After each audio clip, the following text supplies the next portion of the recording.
The purpose of this book is to make money and human economy as sacred as everything else in the universe. Today, we associate money with the profane, and for good reason. If anything is sacred in this world, it is surely not money. Money seems to be the enemy of our better instincts, as is clear every time the thought, "I can't afford to," blocks an impulse toward kindness or generosity. Money seems to be the enemy of beauty, as the disparaging term, "a sellout," demonstrates. Money seems to be the enemy of every worthy social and political reform, as corporate power steers legislation toward the aggrandizement of its own profits. Money seems to be destroying the earth as we pillage the oceans, the forests, the soil, and every species to feed a greed that knows no end. From at least the time that Jesus threw the money changers from the temple, we have sensed that there is something unholy about money. When politicians seek money instead of the public good, we call them corrupt. Adjectives like dirty and filthy naturally describe money. Monks are supposed to have little to do with it. Quote unquote, "You cannot serve God and mammon." At the same time, no one can deny that money has a mysterious, magical quality as well. The power to alter human behavior and coordinate human activity. From ancient times, thinkers have marveled at the ability of a mere mark to confer this power upon a disk of metal or slip of paper. Unfortunately, looking at the world around us, it is hard to avoid concluding that the magic of money is an evil magic. Obviously, if we are to make money into something sacred, nothing less than a wholesale revolution in money will suffice, a transformation in its essential nature. It is not merely our attitudes about money that must change, as some self-help gurus would have us believe. Rather, we will create new kinds of money that embody and reinforce changed attitudes. Sacred economics describes this new money and the new economy that will coalesce around it. It also explores the metamorphosis in human identity that is both a cause and a result of the transformation of money. The changed attitudes of which I speak go all the way to the core of what it is to be human. They include our understanding of the purpose of life, humanity's role on the planet, the relationship of the individual to the human and natural community, even what it is to be an individual, a self. After all, we experience money and property as an extension of ourselves, hence the possessive pronoun mine. To describe it, the same pronoun we use to identify our arms and heads. My money, my car, my hand, my liver. Consider as well the sense of violation we feel when we are robbed or ripped off, as if part of our very selves had been taken. A transformation from profanity to sacredness in money, something so deep a part of our identity, something so central to the workings of the world, would have profound effects indeed. But what does it mean for money, or anything else for that matter, to be sacred? It is, in a crucial sense, the opposite of what sacred has come to mean. For several thousand years, the concepts of sacred, holy, and divine have referred increasingly to something separate from nature, the world, and the flesh. 3,000 or 4,000 years ago, the gods began a migration from the lakes, forests, rivers, and mountains into the sky, becoming the imperial overlords of nature rather than its essence. As divinity separated from nature, so also it became unholy to involve oneself too deeply in the affairs of the world.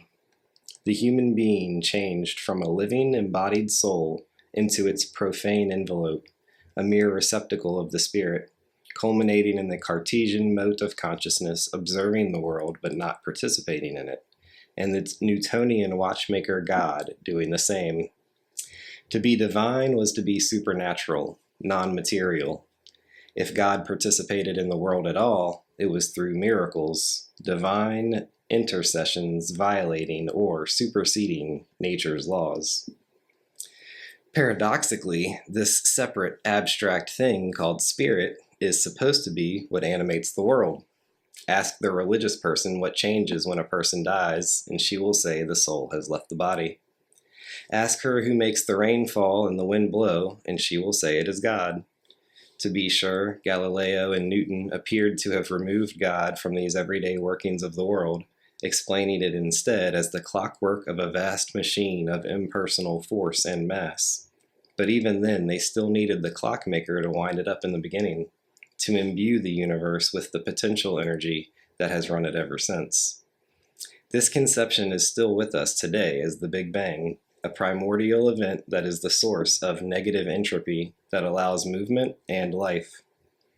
In any case, our culture's notion of spirit is that of something separate and non-worldly, that yet can miraculously intervene in material affairs, and that even animates and directs them in some mysterious way. It is hugely ironic and hugely significant that the one thing on the planet that most closely resembles the foregoing conception of the divine is money. It is an invisible, immortal force that surrounds and steers all things, omnipotent and limitless, an invisible hand that, it is said, makes the world go round. Yet, money today is an abstraction, at most symbols on a piece of paper, but usually mere bits in a computer. It exists in a realm far removed from materiality. In that realm, it is exempt from nature's most important laws, for it does not decay and return to the soil as other things do, but it is rather preserved, changeless, in its vaults and computer files, even growing with time thanks to interest. It bears the properties of eternal preservation and everlasting increase, both of which are profoundly unnatural. The natural substance that comes closest to these properties is gold, which does not rust, tarnish, or decay. Early on, gold was therefore used both as money and as a metaphor for the divine soul, that which is incorruptible and changeless. Money's divine property of abstraction, of disconnection from the real world of things, reached its extreme in the early years of the 21st century, as the financial economy lost its mooring in the real economy and took on a life of its own. The vast fortunes of Wall Street were unconnected to any material production, seeming to exist in a separate realm. Looking down from Olympian heights, the financiers called themselves masters of the universe, channeling the power of the God they served to bring fortune or ruin upon the masses, to literally move mountains, raise forests, change the course of rivers, and cause the rise and fall of nations. But money soon proved to be a capricious god. As I write these words, it seemed that the increasingly frantic rituals that the financial priesthood uses to placate the god money are in vain. Like the clergy of a dying religion, they exhort their followers to greater sacrifices, while blaming their misfortunes either on sin, greedy bankers, irresponsible consumers, or on the mysterious whims of God, the financial markets. But some are already blaming the priests themselves. What we call recession, an earlier culture might have called God abandoning the world. Money is disappearing, and with it another property of spirit, the animating force of the human realm. At this writing, all over the world, machines stand idle. Factories have come to a halt. Construction equipment sits derelict in the yard. Parks and libraries are closing, and millions go homeless and hungry while housing units stand vacant and food rots in the warehouses. Yet, all the human and material inputs to build the houses, distribute the food, and run the factories still exist. It is rather something immaterial, that animating spirit, which has fled. What has fled is money. That is the only thing missing, so insubstantial in the form of electrons and computers that it can hardly be said to exist at all, yet so powerful that without it, human productivity grinds to a halt. On the individual level as well, we can see the demotivating effects of lack of money. Consider the stereotype of the unemployed man, nearly broke, slouched in front of the TV in his undershirt, drinking a beer, hardly able to raise from his chair. Money, it seems, animates people as well as machines. Without it, we are dispirited. We do not realize that our concept of the divine has attracted to it a God that fits that concept and given it sovereignty over the earth. By divorcing soul from flesh, spirit from matter, and God from nature, we have installed a ruling power that is soulless, alienating, ungodly, and unnatural.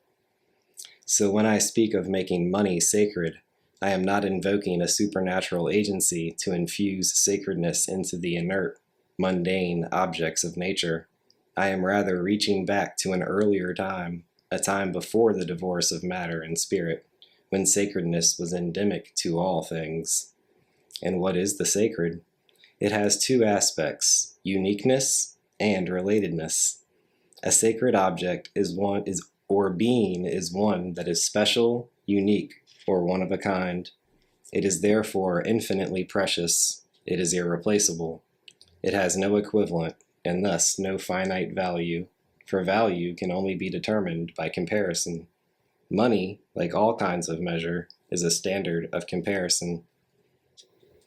Unique though it is, the sacred is nonetheless inseparable from all that went into making it, from its history, and from the place it occupies in the matrix of all being. You might be thinking now that really all things and all relationships are sacred. That may be true, but though we may believe that intellectually, we don't always feel it. Some things feel sacred to us, and some do not. Those that do, we call sacred, and their purpose is ultimately to remind us of the sacredness of all things. Today we live in a world that has been shorn of its sacredness, so that very few things indeed give us the feeling of living in a sacred world. Mass-produced, standardized commodities, cookie-cutter houses, identical packages of food, and anonymous relationships with institutional functionaries all deny the uniqueness of the world. The distant origins of our things, the anonymity of our relationships, and the lack of visible consequences in the production and disposal of our commodities all deny relatedness. Thus, we live without the experience of sacredness. Of course, of all things that deny uniqueness and relatedness, money is foremost. The very idea of a coin originated in the goal of standardization, so that each drachma, each stater, each shekel, and each won would be functionally identical. Moreover, as a universal and abstract medium of exchange, money is divorced from its origins, from its connection to matter.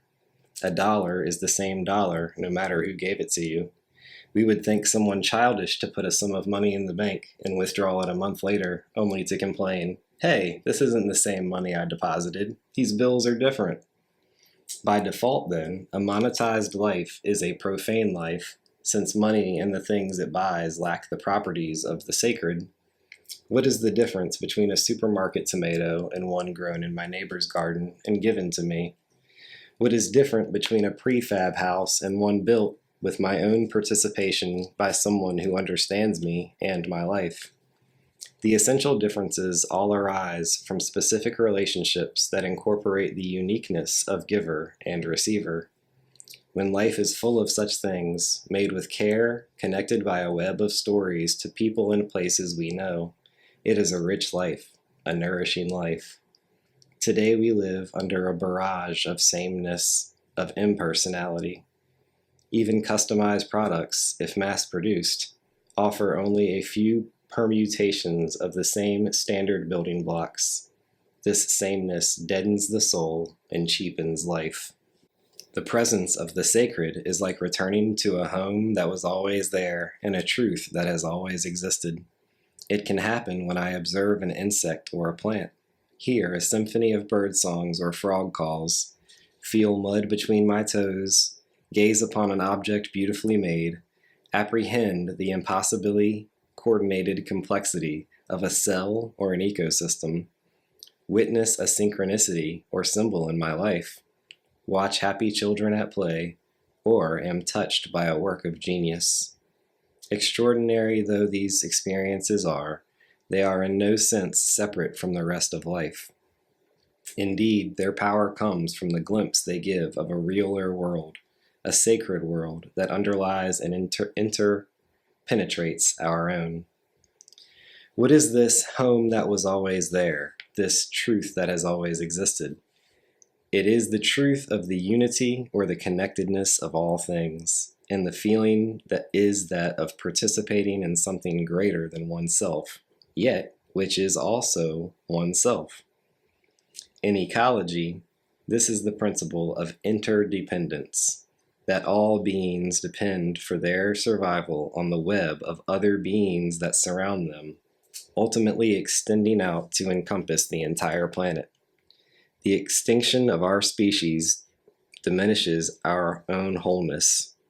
The extinction of any species diminishes our own wholeness, our own health, our own selves. Something of our very being is being lost.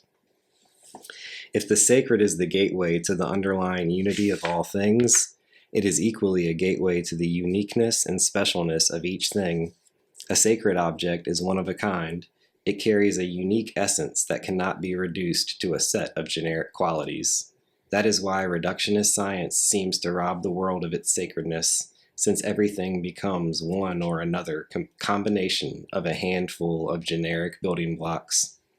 This conception mirrors our economic system, itself consisting mainly of standardized, generic commodities, job descriptions, processes, data, inputs and outputs, and, most generic of all, money, the ultimate abstraction.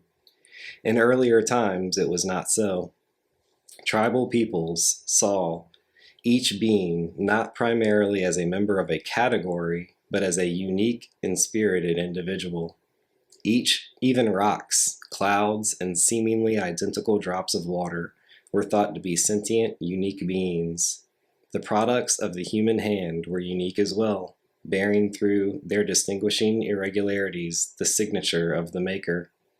Here was the link between the two qualities of the sacred, connectedness and uniqueness. Unique objects retain the mark of their origin, their unique place in the great matrix of being, their dependency on the rest of creation for their existence. Standardized objects, commodities, are uniform and therefore disembedded from the relationship. In this book, I will describe a vision of a money system and an economy that is sacred, that embodies the interrelatedness and the uniqueness of all things. No longer will it be separate, in fact, or in perception, from the natural matrix that underlies it.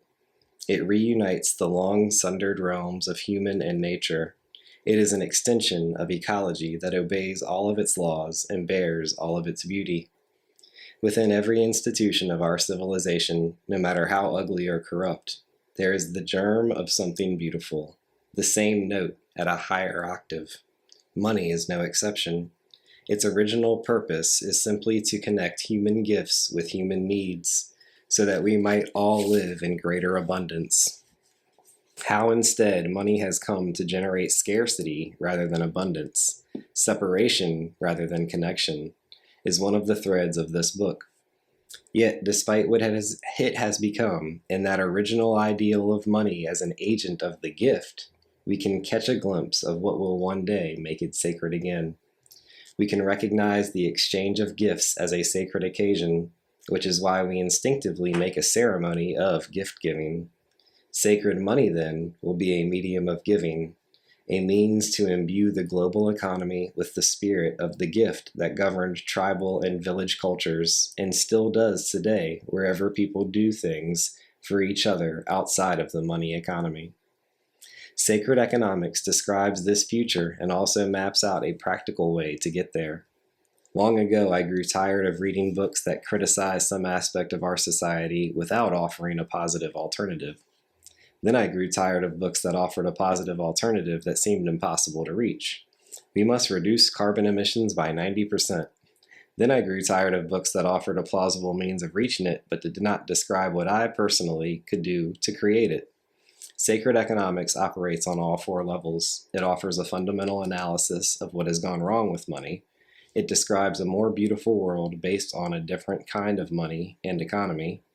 It explains the collective actions necessary to create that world and the means by which these actions can come about. And it explores the personal dimensions of the world transformation, the change in identity and being that I call living in the gift. A transformation of money is not a panacea for the world's ills, nor should it take priority over other areas of activism.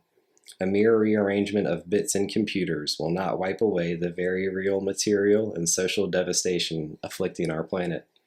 Yet, neither can the healing work in any other realm achieve its potential without a corresponding transformation of money. So deeply is it woven into our social institutions and habits of life. The economic changes I describe are part of a vast, all-encompassing shift that will leave no aspect of life untouched. Humanity is only beginning to awaken to the true magnitude of the crisis on hand. If the economic transformation I will describe seems miraculous, that is because nothing less than a miracle is needed to heal our world. In all realms, from money to ecological healing, to politics, to technology, to medicine, we need solutions that exceed the present bounds of the possible. Fortunately, as the old world falls apart, our knowledge of what is possible expands, and with it expands our courage and our willingness to act. The present convergence of crises in money, energy, education, health, water, soil, climate, politics, the environment, and more is a birth crisis, expelling us from the old world into a new. Unavoidably, these crises invade our personal lives. Our world falls apart, and we too are born into a new world, a new identity. This is why so many people sense a spiritual dimension to the planetary crisis, even to the economic crisis. We sense that normal is not coming back, that we are being born into a new normal, a new kind of society, a new relationship to the earth, a new experience of being human. I dedicate all of my work to the more beautiful world our hearts tell us is possible. I say hearts because our minds sometimes tell us it is not possible. Our minds doubt that things will ever be much different from what experience has taught us. You may have felt a wave of cynicism, contempt, or despair as you read my description of a sacred economy.